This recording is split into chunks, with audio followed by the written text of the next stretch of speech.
Bienvenida, Clara Mercedes. Bienvenido, Johnny Ramírez, ¿cómo estás? Pues yo estoy tan contento de estar contigo aquí, emocionado, porque estaremos hablando, Clara Mercedes. El descanso, las relaciones y la salud. 3 tópicos tan interesantes y necesarios. Y lo vamos a ver desde la perspectiva bíblica, basada en los textos que esta semana la lección nos ha traído. ¿Nos diriges en oración para Oremos. comenzar? Gracias te damos, Padre Santo, por tus bendiciones, porque tú nos permites descansar. Tú, Señor, nos has proporcionado con relaciones que nos ayuden en nuestro crecimiento espiritual y existencial.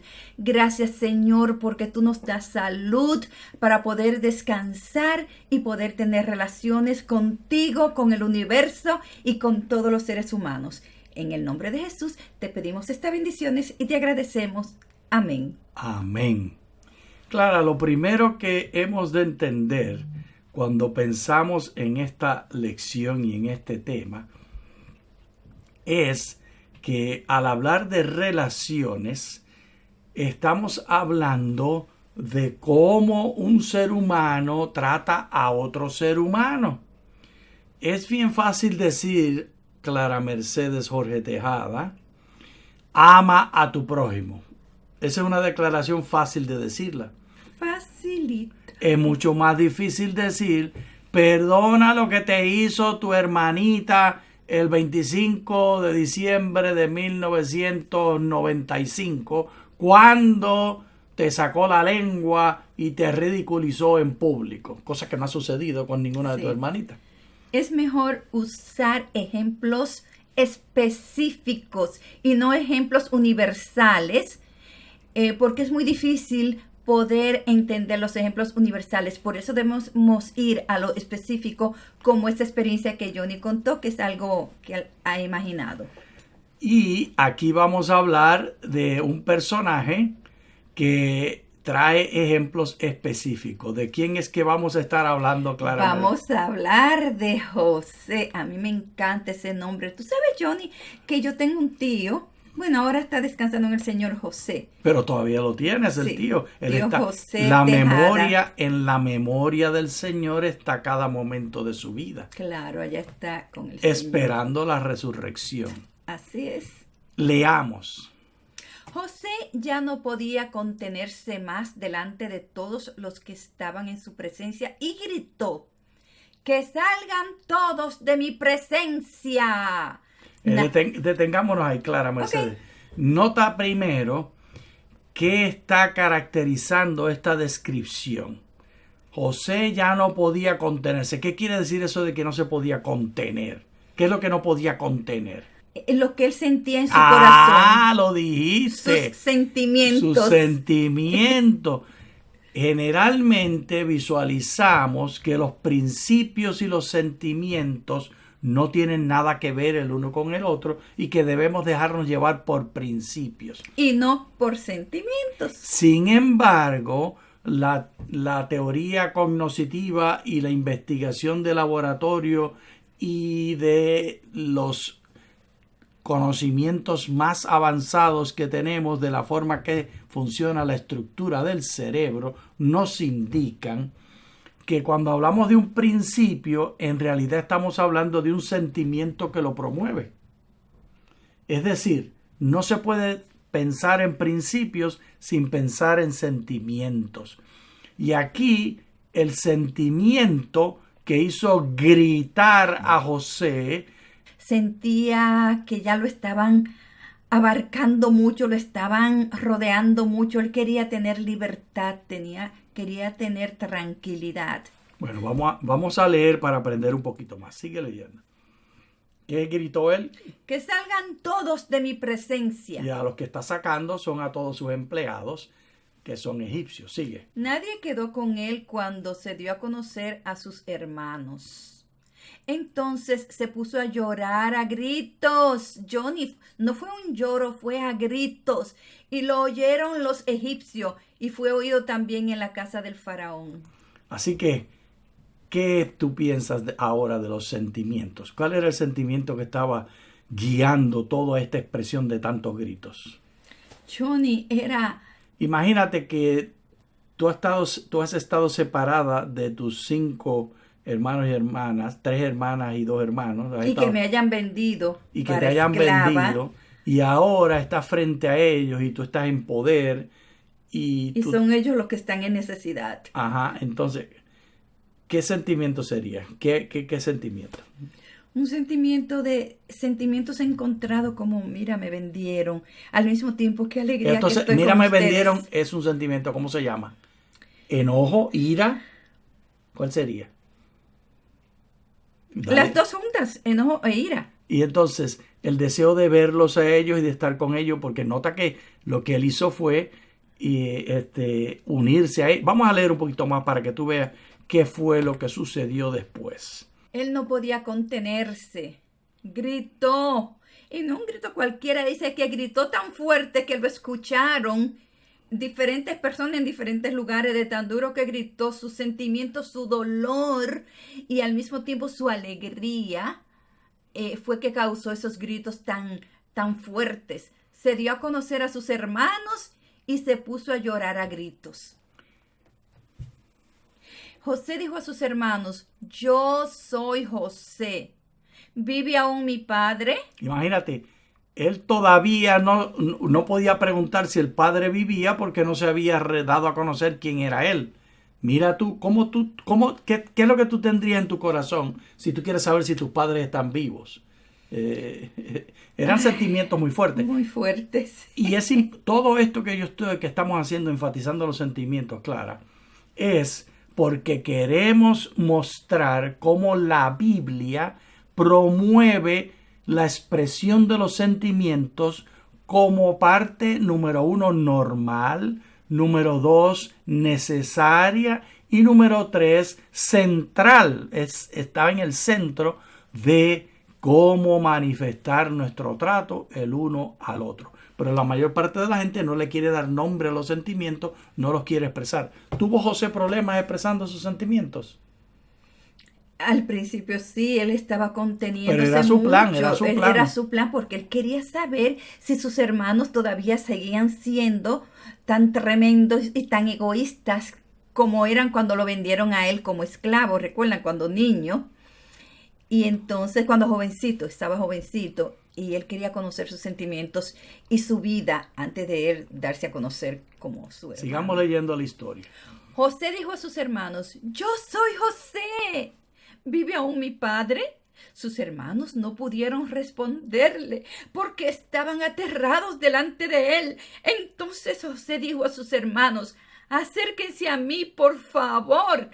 Ellos se acercaron y él les dijo, yo soy José, su hermano, al que vendieron para Egipto.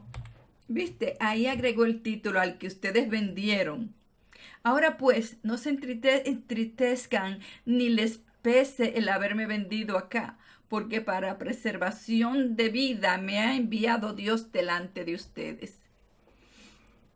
Mira lo que está ocurriendo. Pero antes de hacer el análisis, volvamos a conversar un poquito más. Notemos que lo que yo estaba diciendo de la expresión de los sentimientos es central en la historia. Nosotros no le damos nombre, pero aquí le estamos dando nombre en perspectiva bíblica. Y le animamos a ustedes que en sus relaciones familiares le den nombre a los sentimientos. Tenían miedo los hermanitos. Y José tenía vergüenza, que no quería que lo vieran llorando todos los empleados de él. Y también tenía una gran ansiedad por revelarse y darse a conocer. Y luego está manifestando su misericordia al decirle una reinterpretación de lo que ocurrió. Él hace una reinterpretación. Leamos acerca de esa reinterpretación. La historia que nos decidimos contar al relatar los elementos del pasado, Eso es salud mental, Clara. La Sí. salud mental es la historia que decidimos contar al relatar los eventos del pasado. Nosotros decidimos qué contar y qué no contar. y mira tú los contrastes. ¿Cuál es el punto 1? 1. Ahora pues, Nosotros controlamos la historia. Es una manera común de nosotros introducir que vamos a contar nuestra experiencia como nosotros la vivimos. 2. Dele nombre a los sentimientos. Entristezcan. No se entristezcan. Él está para poder reparar las relaciones para la salud mental. Lo primero que hace José es darle nombre a lo que ellos están sintiendo para darles la solución. Número 3. Nombre lo malo, el haberme vendido. Dele nombre y diga usted lo que sucedió, pero no se va a quedar en eso. Sigue el número 4. Reinterprete para preservación de vida. Y número 5.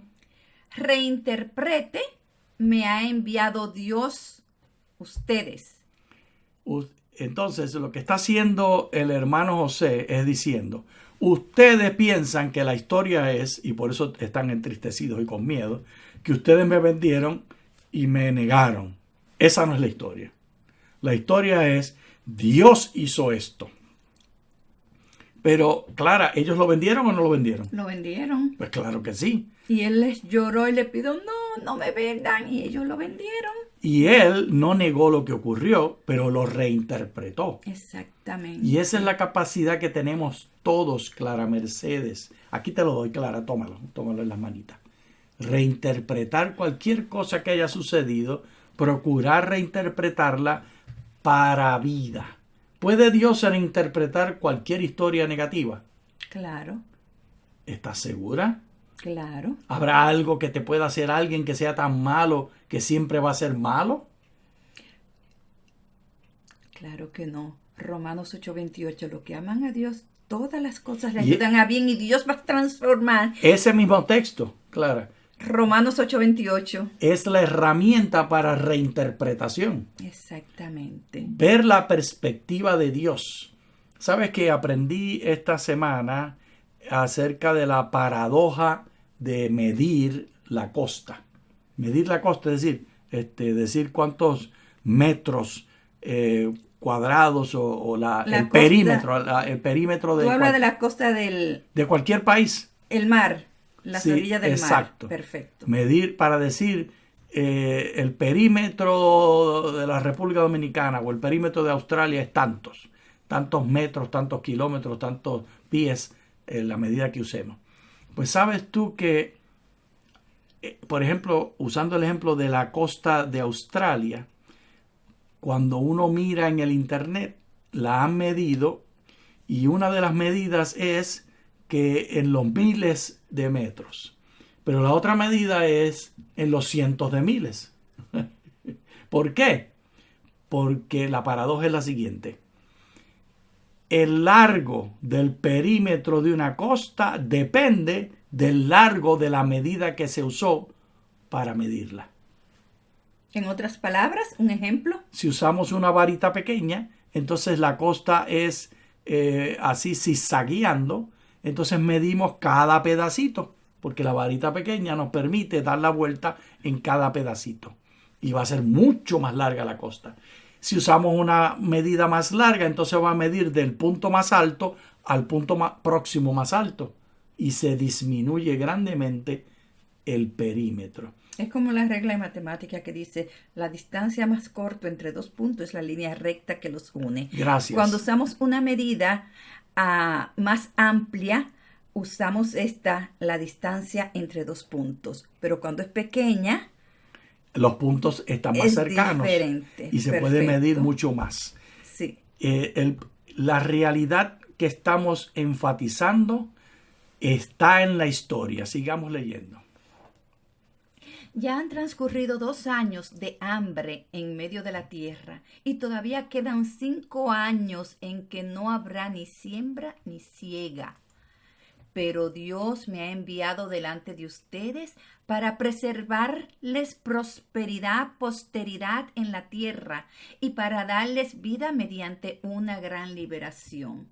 Así que no me enviaron ustedes acá, sino Dios, que me ha puesto como protector del faraón, como señor de toda su casa y como gobernador de toda la tierra de Egipto. Eso fue mucho poder, Johnny. Pero mira la pregunta que yo incluí allí. ¿Acaso no era José un esclavo, prisionero, asignado a servicio de Faraón? ¿Qué te parece, Clara? ¿Cuál de las dos es la realidad? Las dos. Eso es cierto. Las dos son realidades. Las dos son realidad. El hermanito José no estaba allí en libertad. Y prueba de esto es lo que ocurrió cuando muere el faraón. Que toda la familia de José y todos los judíos fueron esclavizados. Entonces, él nunca fue libre. Él siempre fue un esclavo. Pero él hace la historia de una manera muy diferente. Él hace la historia mirando lo que Dios desea y puede hacer y cómo Dios puede transformar. Y ese es el punto que tú y yo tenemos opción clara. Tú y yo podemos decidir si queremos transformar. Y aquí vamos a hablar de un ejemplo muy fuerte. Viktor Frankl era un prisionero de guerra. Él fue llevado a las prisiones nazi y allí estuvo. Él era un médico ya famoso. Jovencito se graduó de medicina e hizo su especialidad en psiquiatría. Y llegó a las cárceles como prisionero. Y siendo prisionero, él tuvo todas las experiencias. Mira cuál era su realidad. Ataque y defensa, contraataque. Realidad, prisionero. Interpretación. Nadie entra a mi mente. Eso sí es importante, Johnny. Que nadie, solamente Dios puede entrar a nuestra mente y controlarnos. Sigue.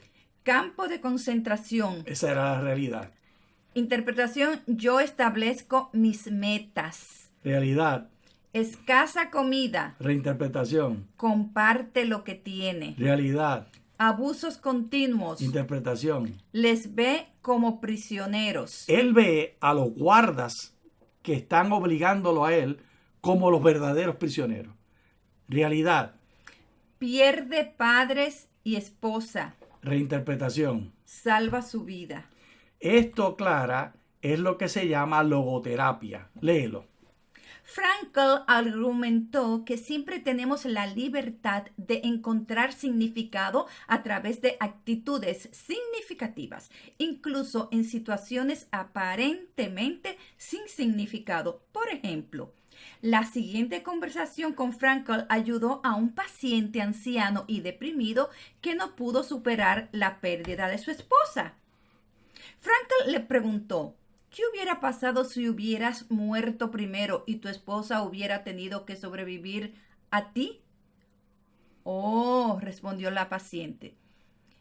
Para ella esto hubiera sido terrible. ¿Cómo habría sufrido? Frankl continuó.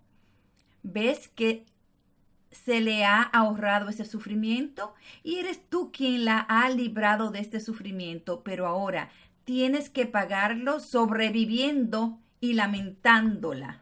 Clara, esta logoterapia es una cosa maravillosa y extraordinaria. Interesante. ¿Repite el nombre? Logoterapia. ¿Y qué significa esto, Johnny? Veámoslo en pantalla.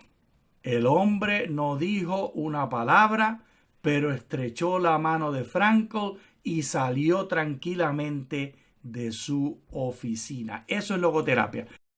Dr. Frankl, what is the difference between people who are able to pick themselves up, get over life's problems, and those who are not? The decisive factor is decision, the freedom of choice, the freedom to come up with a decision. It should be, I would like to become this way or another, in spite of conditions that should only seem to fully determine my behavior. I wish to act freely as a responsible being, which is a human being. I wish to act in accord with heredity and environment, owing what I become to them, but also, if need be, in spite of the worst conditions. This is exactly what you could watch and witness under severe, extreme conditions of stress or of tragic conditions. Just think of people living for several years under the worst conditions of a prisoner of war camp.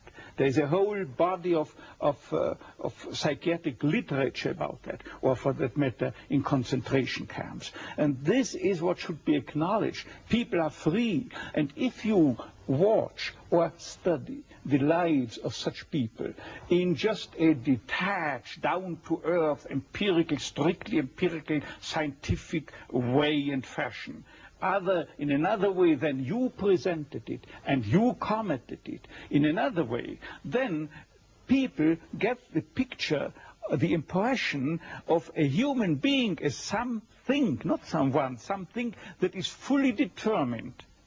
Whereas they don't recognize and acknowledge the freedom and the responsibility for themselves, the responsibility for making something or someone out of himself.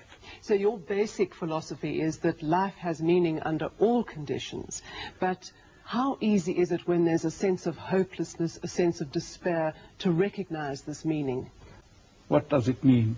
Despair is suffering without meaning. How we react to the unchangeable conditions is up to ourselves. In other words, if we cannot change a situation, we have always the last freedom to change our attitude to that situation. Dr. Frankl, give me an example of meaning that can be taken out of a situation of despair.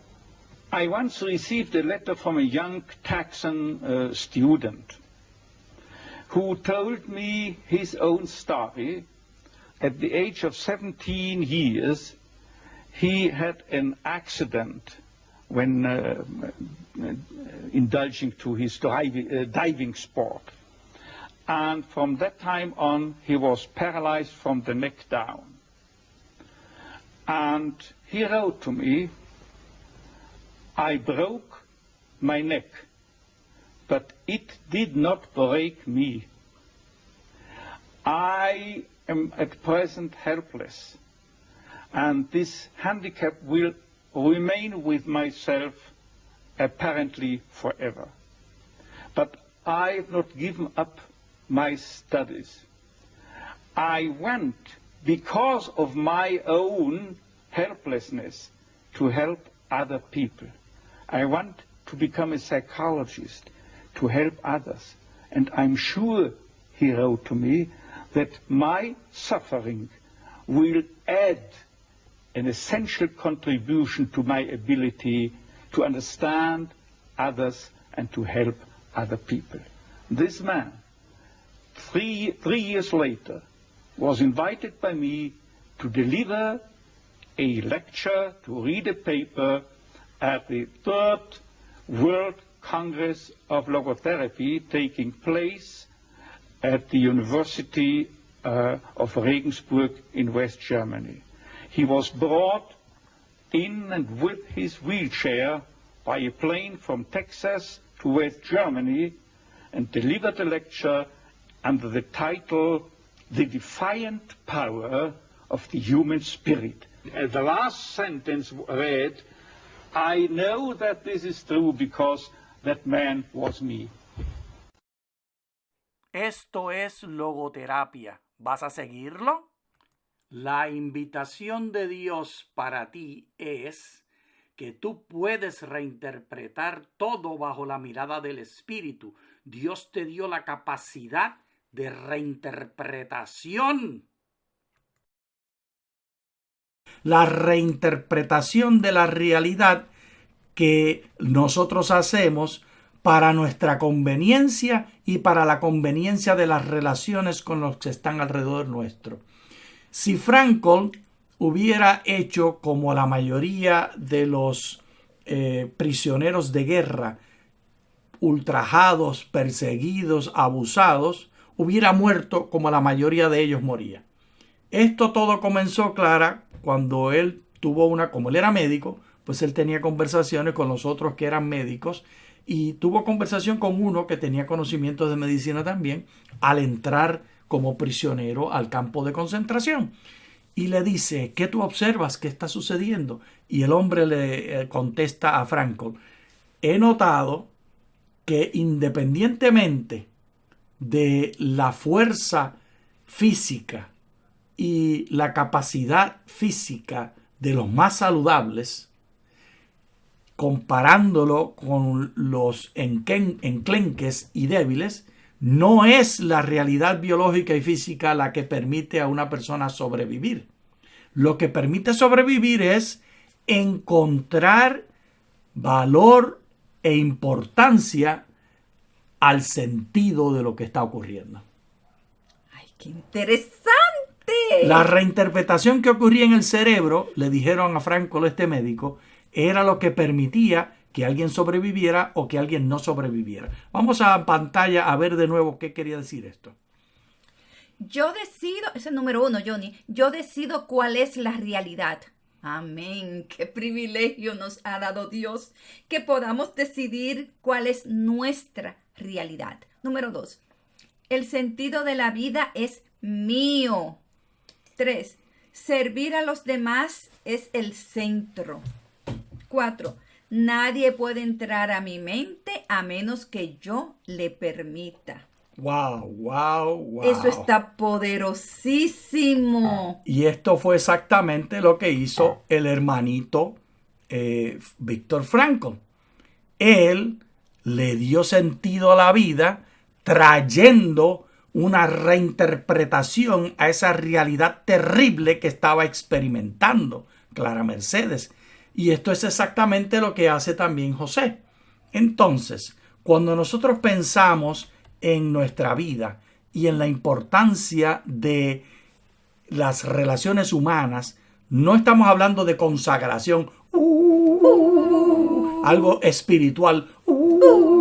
Si tú estás consagrado, te vas a llevar bien con la gente y siempre te van a hacer bien. Y te vas para el cielo. Eso no es Clara. Lo que estamos hablando es lo que Viktor Frankl habló y lo que el hermanito José practicó. José, mira, volviendo a recordar, José reinterpretó. Se hizo protector de Faraón, se hizo señor de toda su casa. Vamos a leerlo otra vez. Así que no me enviaron ustedes acá, sino Dios que me ha puesto como 1, protector del Faraón. 2, como señor de toda su casa.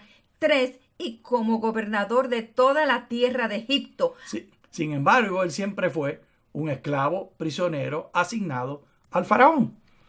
Y Viktor Frankl no era otra cosa sino un prisionero de guerra.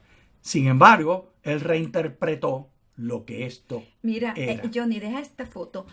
Miren qué situación más difícil tenía él y cómo él pudo reinterpretar y en su mente ver lo positivo estando en esa situación. Imagínense cuántas cosas maravillosas podemos hacer nosotros con la vida que estamos llevando hoy en día, que mucho mejor que lo que Viktor Frankl. Sin embargo, vivió. nosotros nos ahogamos en un vasito de agua. Sí. ¡Ay, mi esposo me hizo daño! ¡Mi esposo! Mi esposa me hizo daño! Si se consagrara a Dios. Y pensamos que la consagración quiere decir que siempre nos va a ir bien. Pero ni a Viktor Frankl ni a José siempre le fue bien. Exactamente. El regalo que le tenemos a ustedes, vamos a dárselo Clara, es la reinterpretación, como Romanos 8:28 ¿Ya la tomaron? recomienda, que ustedes vean el propósito que puede ser reinterpretado. Y ni siquiera tiene que ser obvio. Y ni siquiera tiene que ser universal. Muchas gracias. Muchas gracias. Bendiciones. Bendiciones.